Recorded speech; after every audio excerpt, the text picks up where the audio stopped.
Hello friends, स्वागत है आपका मेरे यूट्यूब चैनल दीप क्लासेस में, जिसमें हमारा आज का टॉपिक है गोदान उपन्यास की कथा वस्तु। हमारा आज का टॉपिक स्टार्ट करने से पहले अगर आप हमारे यूट्यूब चैनल पर नए हैं या आपने अभी तक हमारे यूट्यूब चैनल को सब्सक्राइब नहीं किया है तो इसे सब्सक्राइब कर लें, जिससे हमारे आने वाले वीडियो के सभी नोटिफिकेशंस आप तक पहुंच सके।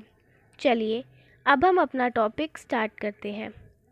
गोदान दोहरे कथानक वाला उपन्यास है। इसमें ग्राम्य एवं नगर जीवन शैली का वर्णन किया गया है। ये दोनों कथाएं परस्पर बहुत कम संबंध है, अतः यहाँ अलग अलग इन दोनों कथाओं का सारांश प्रस्तुत किया गया है। ग्रामीण जीवन की त्रासदी। होरी की कथा। होरी लखनऊ के निकटवर्ती बेलारी गांव का किसान है। उसके पास केवल 5 बीघा ज़मीन थी, किंतु राय साहब अमरपाल सिंह की कृपा दृष्टि से गांव में उसका काफ़ी सम्मान था और वह महतो कहलाता था। उसका ज़मींदार के यहाँ आना जाना था। उसकी पत्नी धनिया कुछ तीखे स्वभाव की स्त्री है, किंतु साथ ही वह बड़ी सहनशील और भावनामयी स्त्री है। पुत्र गोबर उग्र स्वभाव का विद्रोही युवक है।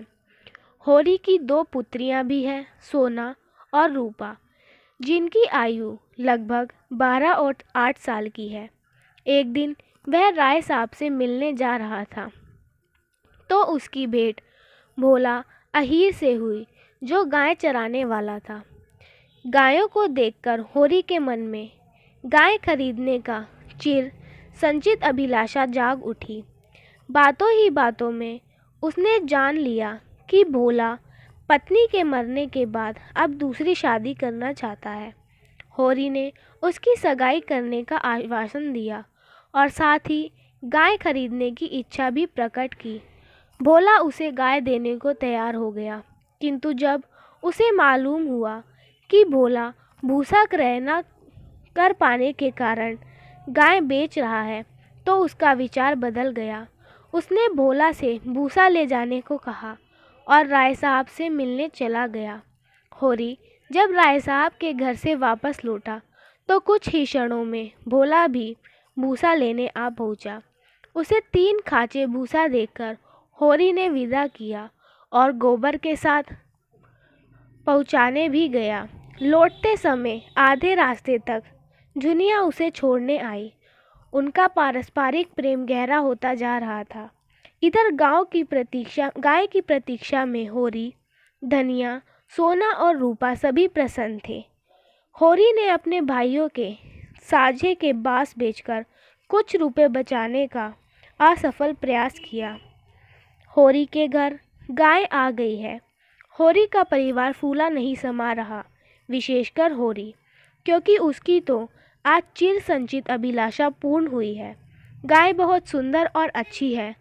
वह समाचार सारे गांव में आग की भांति फैल गया, किंतु गाय क्या आई, होरी के दुर्दिन अपने साथ लाई। भाइयों के मन मुटाव तो था ही, हीरा से विशेषकर। एक दिन मौका मिलते ही रात में हीरा ने चुपचाप गाय को विष दे दिया और रात में ही गाय मर गई। होरी ने उसे देख लिया था। जब होरी ने धनिया पर अपने संदेह की बात कही तो धनिया सीधे हीरा के घर पहुंची और हीरा पर हत्या का आरोप लगाया। पुलिस ने हीरा के घर की तलाशी लेनी चाहिए, लेकिन हीरा ने अपने भाई की रक्षा के लिए गोबर की झूठी कसम खाई कि उसे यह नहीं पता कि गाय को किसने जहर दिया। हीरा घर से भाग गया था। उसकी पत्नी पुनिया असहाय हो गई थी। अब होरी को पुनिया की भी चिंता होने लगी। सावन में होरी ने अपने धान की रोपाई नहीं की, लेकिन पुनिया ने धानों की रोपाई समय पर कर दी। परिणाम स्वरूप होरी की फसल बहुत कम हुई और पुनिया के घर अनाज रखने की जगह न थी। धनिया के स्वभाव में भी अब पुनिया के प्रति सदाशयता जाग उठी थी और पुराने बैर वह भूल चुकी थी। जुनिया और गोबर के प्रेम का परिणाम यह हुआ कि जुनिया गर्भवती हो गई और गोबर उसे अपने घर में आने को कहकर खुद भाग गया। होरी उस समय खेत पर था। धनिया घर में अकेली थी। जुनिया जब घर पर पहुंची तो धनिया ने उसे खूब भला बुरा कहा। जुनिया रोने लगी। रोते रोते उसने सारी बातें बता दी। धनिया इस स्थिति में उसे घर से निकालने का साहस न कर सकी। वह होरी को इसकी सूचना देने खेत पर गई। पहले तो होरी भी घटना सुनकर क्रुद्ध हुआ, किंतु बाद में धनिया के समझाने पर उसे घर में रखने पर उद्यत हो गया। धनिया का हृदय अब दयार्द्र हो गया था। जुनिया ने होरी से शरण मांगी और उसके पांवों पर गिर पड़ी। होरी ने उसे आश्वासन दिया और अपने घर में रख लिया। गोबर छिपे छिपे सब क्रियाकलाप देख रहा था और संतुष्ट होकर कमाई करने के उद्देश्य से नगर की ओर चल पड़ा। जुनिया चूंकि जाति बाहर की थी, इसलिए उसे शरण देने और बहू बनाने के प्रश्न पर गांव वालों ने हीरा का बहिष्कार कर दिया, उसका हुक्का पानी बंद कर दिया। एक दिन जुनिया को लेकर दाता दीन और धनिया में वाद विवाद हो गया और फिर दाता दीन ने गांव के कुछ प्रमुखों को इस पक्ष में कर लिया कि होरी पर 100 रुपये की दंड और 30 मन अनाज का दंड लगाया जाए। यही हुआ। असहाय होरी घर का सारा अनाज झिंगूरी सिंह की चौपाल में भरता रहा और अपना घर रहन रखकर रुपयों की व्यवस्था की। धनिया इस पर बहुत झुंझलाई, मगर व्यर्थ। अब होरी के घर खाने तक को अनाज ना था। इससे वह चिंतित रहने लगा और गोबर की भी कोई सूचना नहीं मिली थी। भोला इससे क्रूर हो गया था, क्योंकि जुनिया को घर में रखकर उसने भोला का अपमान कर दिया था। अतः वह गाय का मूल्य लेने घर आ धमका। होरी रुपये कहाँ से देता? फलतः भोला उसके दोनों बैल खोलकर ले गया। होरी के तो जैसे दोनों हाथ ही कट गए। बैलों के बिना होरी के खेतों की जुताई ना हो सकी और वह दूसरों के खेतों में काम करने लगा। धनिया, सोना और रूपा भी दूसरों के खेतों में काम करने लगी। एक दिन दाता दीन ने साजे में खेती करने का प्रस्ताव रखा। होरी ने इसे मान लिया और वह अपने ही खेतों में मजदूर की हैसियत से काम करने लगा।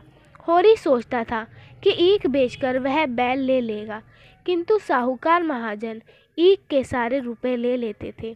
इधर गोबर को लखनऊ नगर में रहते साल भर हो गया है। अब वह गांव का सीधा साधा नवयुवक नहीं है, बल्कि नगर सभ्यता से अच्छी तरह परिचित हो गया है। पहले उसने मिर्ज़ा खुर्शेद के पास 15 रुपये मासिक पर माली की नौकरी की और बाद में कुछ रुपए जमा कर खोमचा लगाना प्रारंभ किया। अब उसने एक दुकान खोल ली है, जिससे उसको 2.5-3 रुपये रोज़ की आमदनी होने लगी।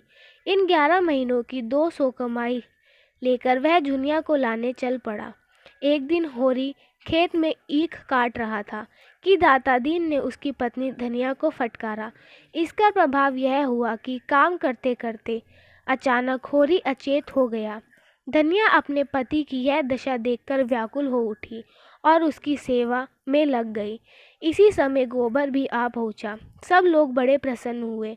उसने अपने हाथ लगाया हुआ सब सामान एक दूसरे को बांटा और फिर गांव में घूमकर सब पर अपना प्रभाव जमाया। वह भोला के गांव भी गया और उसे बातों में फुसलाकर अपने बैल ले आया। गोबर से गांव के सब मुखिया चिढ़े हुए थे।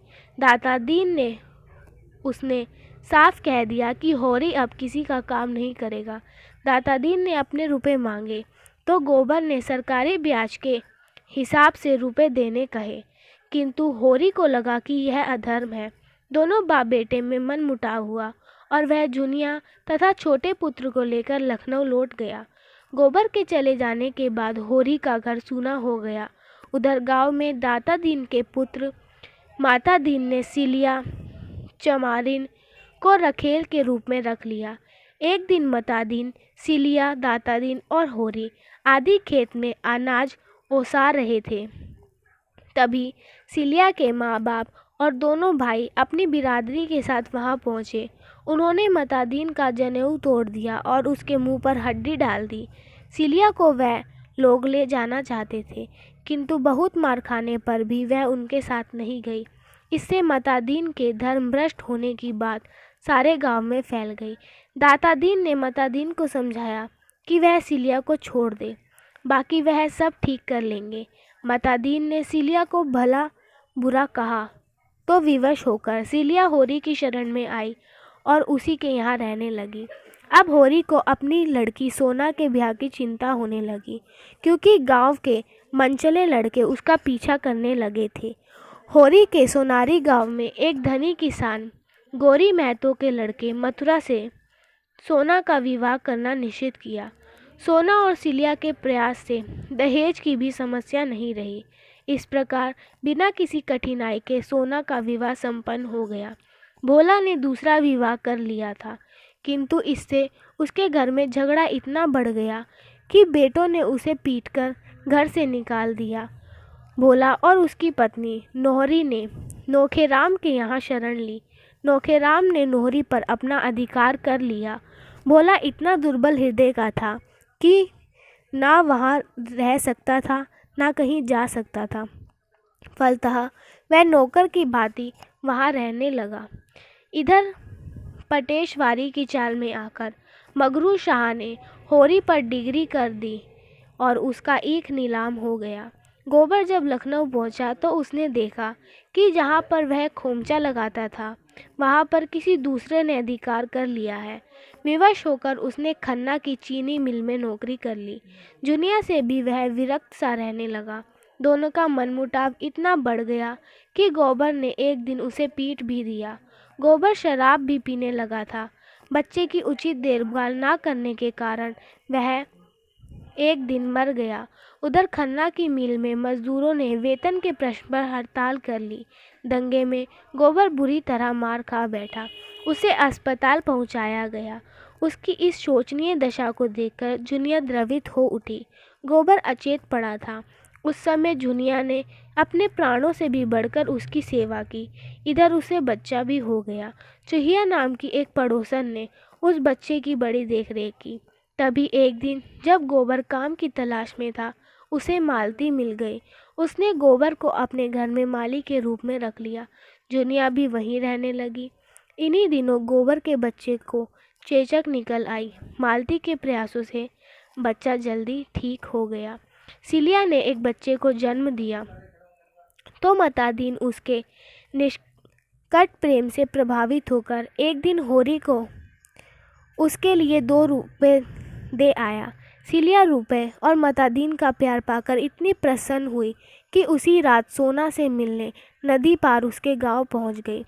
मथुरा उसे देखकर उसका हाथ पकड़ने लगा। तभी सिलिया ने अपना हाथ छुड़ा लिया। उसी समय अंदर से सोना की आवाज़ आई। मथुरा के साथ जब सिलिया अंदर पहुंची तो इतनी रात गए उसका आना सोना को अखर गया। सिलिया वहां आकर पछता रही थी। सोना ने उसका बहुत तिरस्कार किया और फिर कभी ना वहां आने को कहा। सिलिया अपना सा मुंह लेकर दुखी हृदय लौटी। सिलिया ने होरी के घर में अपना एक अलग फूल का झोपड़ा बना लिया था। उसका बच्चा धीरे धीरे बड़ा होने लगा। मतादीन कभी कभी एकांत पाकर उसे प्यार कर जाता। जब उसकी आत्मा सिलिया के प्रति अपने कर्तव्य का भान करा रही थी, अकस्मात सिलिया का बच्चा निमोनिया के कारण चल बसा। मतादीन ने जब यह सुना तो वह आपे में ना रह सका। उसने बिना किसी की परवाह किए बालक के शव को अपने हाथों में उठा लिया और अकेले में नदी तट की ओर चल पड़ा। बालक को नदी की धारा में बहाकर जब लौटा तो वह ब्रह्मत्व के अभिमान से शून्य हो चुका था। उसने सिलिया को संपूर्ण रूप से स्वीकार कर लिया। होरी अपने जीवन के दिन किसी तरह पूरे कर रहा था।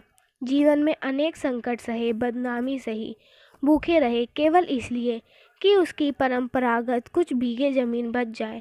3 साल से वह लगान न दे सका। नोखेराम ने उस पर बेदखली का दावा कर दिया था। कहीं से रुपए उधार मिलने की आशा नहीं थी। इसी समय दातादीन ने आकर उसे एक उपाय सुझाया। होरी की छोटी लड़की रूपा का विवाह नहीं हुआ था। उसने उसका विवाह बूढ़े राम सेवक महतों से करने की सलाह दी। होरी ने उसकी सलाह सुनकर ग्लानि और अपमान से अपना मस्तक झुका लिया। धनवान भाव से उसको लड़की बेचने को विवश कर दिया। उसका आदर्शवाद एक ही झोंके में तिनके के समान उड़ गया। वह रूपा का विवाह राम सेवक से करने को तैयार हो गया। धनिया ने भी दुखी मन से दाता दीन के प्रस्ताव को मान लिया। विवाह का एक दिन नियत कर दिया। दाता दीन ने विवाह हेतु 200 रुपये दे दिए। होरी ने अपनी जमीन को बेदखली से बचा लिया। विवशता मनुष्य से क्या नहीं करवा लेती। रूपा अपने ससुराल में सुखी थी। उसे वहाँ किसी चीज़ की कमी नहीं थी। वह बूढ़े पति को पाकर प्रसन्न थी और अपने मन ही मन प्रसन्न रहती थी। राम सेवक भी उसको पाकर प्रसन्न था। वह हर समय उसकी प्रत्येक इच्छा को पूरी करने को उद्यत रहता था। रूपा से जरा सा संकेत पाते ही उसने उसके यहाँ गाय भेज दी। गोबर के लड़के को देख होरी भी प्रसन्नचित रहता है। अब होरी को केवल एक चिंता रहती है कि किसी प्रकार राम सेवक से रुपए लौटा दे। इसके लिए वह कठिन परिश्रम करता है। गांव में कंकड़ की खुदाई दिन भर की लू धूप में करके रात को घर लौटता है और देर तक सूत काटता है। इसी बीच एक दिन अकस्मात हीरा घर पर आता है और होरी से अपने दुष्कृत्य के लिए क्षमा याचना करता है। सहृदय होरी उसे गले से लगा लेता है और आत्मविभोर हो उठता है। राम सेवक से रुपए उधार लेते समय जिस पराजय का बोध उसे हुआ था, हीरा के आ जाने से वह विजय में परिणत हो जाता है। प्रसन्नता के इस उल्लास में वह जी तोड़ काम करने लगता है। एक दिन दोपहर को काम करते समय लू लगने से वह अचेत हो जाता है। उसके घर खबर गई। धनिया दौड़ती आई। हीरा और शोभा भी आ पहुँचे। धनिया ने यह दशा देखी तो उसने अपना सुहाग लुटता हुआ दिखाई दिया। उसे होरी के चेहरे पर मृत्यु की झलक दिखाई दी। सब लोगों ने जब कहा कि गोदान का समय आ गया है तो वह विक्षिप्त सी घर में गई और 20 आने पैसे पंडित दाता दीन के हाथ में रखती हुई बोली कि घर में ना गाय है ना बछिया, सूत कटाई के यही 20 आने पैसे हैं, यही इसका गोदान है। यह कहते ही वह पछाड़ खाकर गिर पड़ी और उधर होरी का प्राणांत हो गया। फ्रेंड्स, हमारा आज का टॉपिक यहीं ख़त्म होता है, जिसमें हमने जाना गोदान उपन्यास के बारे में। आज के हमारे टॉपिक में हमने गोदान उपन्यास में ग्रामीण जीवन की त्रासदी के बारे में जाना। हमारा आज का टॉपिक आपको पसंद आया हो तो वीडियो को लाइक एंड शेयर करें और हमारे चैनल को सब्सक्राइब करें। Thank you for watching.